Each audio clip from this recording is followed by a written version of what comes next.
नमस्कार मंडळी, श्री स्वामी समर्थ. तर आजच्या व्हिडिओमध्ये आम्ही तुमच्यासाठी श्री हनुमानजींना कसे प्रसन्न करावे याची काही मराठीमध्ये उपाय आणि तोडगे घेऊन आलेलो आहोत. तेव्हा व्हिडिओ स्किप न करता शेवटपर्यंत नक्की पहा. खूप महत्त्वपूर्ण व्हिडिओ आहे. तर हनुमानजींना प्रसन्न करण्यासाठी आणि जीवनातील तुमच्या संकटे दूर करण्यासाठी मंगळवार आणि शनिवार हे दोन अत्यंत शुभ दिवस मानले जातात.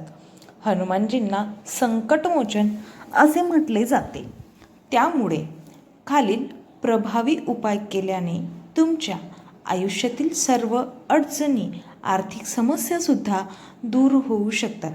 तर हनुमानाचे काही प्रभावी उपाय आणि तोडगे आज आपण मराठीमध्ये पाहणार आहोत.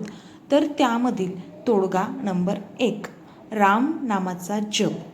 सर्वात प्रभावी उपाय असा हा मानला जातो राम नामाचा जप. हनुमानजी हे भगवान रामाचे निस्सीम भक्त आहेत हे आपल्या सर्वांनाच माहीत आहे.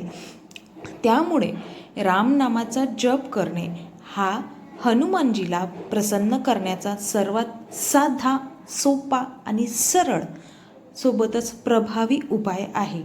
रोज किंवा मग दर मंगळवारी, दर शनिवारी 11 माळा किंवा तुम्ही 1 माळसुद्धा राम नामाचा जप करू शकता.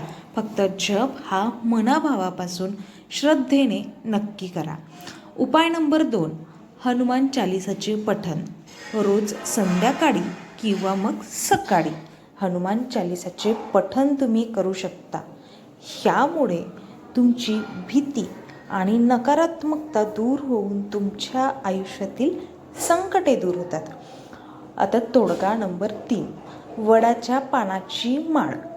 मंगळवारी किंवा मग शनिवारी हा उपाय प्रत्येक शनिवारी किंवा प्रत्येक मंगळवारी करायचा. हनुमानजींना वडाच्या पानाची माळ अर्पण करावी. यामुळे तुमच्या आर्थिक समस्या दूर होण्यास फार मदत होते. त्यानंतरचा उपाय आहे सिंदूर आणि चमेलीचे तेल. हा उपायसुद्धा फार प्रभावी आहे. सोपा असून उपाय हा खूप चमत्कारिक आहे.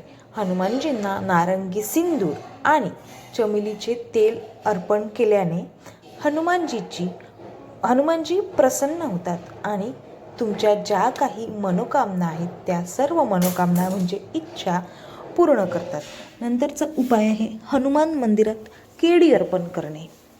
हा सुद्धा खूप प्रभावी उपाय आहे. मंगळवारी हनुमान मंदिरात जाऊन, मंगळवारी होत नसेल तर शनिवारी सुद्धा चालेल, हनुमानजींना केळी अर्पण करा. यामुळे तुमचं भाग्य वृद्धी होते आणि तुमची अडकलेली कामे पूर्ण होण्यास सुरू होते. हा उपाय कमीत कमी 11 मंगळवार तुम्ही नक्कीच करा. तुम्हाला 6 ते 7व्या मंगळवारपासूनच फरक दिसायला सुरुवात होईल. त्यानंतर आहे गूळ आणि हरभरा अर्पण करणे. जसं आपण गूळ फुटाणे ज्याला म्हणू. मंगळवारी हनुमानजींना गूळ आणि हरभरा जसे फुटाणे आपण अर्पण करू शकतो. हे गूळ आणि फुटाणे अर्पण करणे सुद्धा खूप शुभ मानले जाते. त्यानंतर आहे शनी दोष. जर तुम्हाला असेल तर त्या शनी दोषापासून मुक्ती. ज्या लोकांवर शनीची 7.5 किंवा ढैया चालू आहे त्यांनी शनिवारी हनुमानाची पूजा करावी, हनुमान चालिसा वाचावी आणि सुंदरकांड जर तुम्हाला येत असेल तर सुंदरकांडचे पठण करावे किंवा मग ऐकायला सुद्धा चालेल. त्यानंतर आहे शत्रुनाशासाठी. तुम्हाला जर शत्रू असतील तर त्या शत्रूंच्या नाशासाठी हा प्रभावी उपाय आहे बजरंग बाणचे पठण केल्याने शत्रूपासून मुक्ती मिळते आणि तुमच्या आयुष्यातील भयंकर संकटे दूर होऊ शकतात. आता हे तुम्हाला जमत नसेल तर तुम्ही मोबाईलवर सुद्धा लावून मनोभावे ऐकू शकता. आता या सर्व व्हिडिओची विशेषते, हे सर्व उपाय श्रद्धेने आणि पवित्रतेने करणे आवश्यक आहेच. हनुमानजींना ब्रह्मचारी मानले जाते.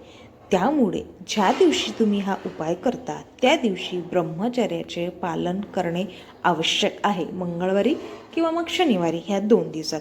व्हिडिओ शेवटपर्यंत बघितल्याबद्दल तुमचे खरोखर खूप खूप धन्यवाद. व्हिडिओ आवडल्यास लाईक आणि शेअर करा.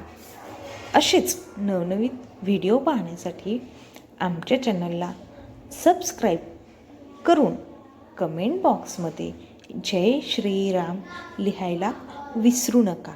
धन्यवाद. श्री स्वामी समर्थ. तसेच आपल्याला अजून कोणत्या विषयावर माहिती पाहिजे किंवा कोणत्या विषयावर आमच्याकडून व्हिडिओ बनलेला तुम्हाला आवडेल ते सुद्धा आम्हाला कमेंट बॉक्समध्ये नक्की कळवा. धन्यवाद.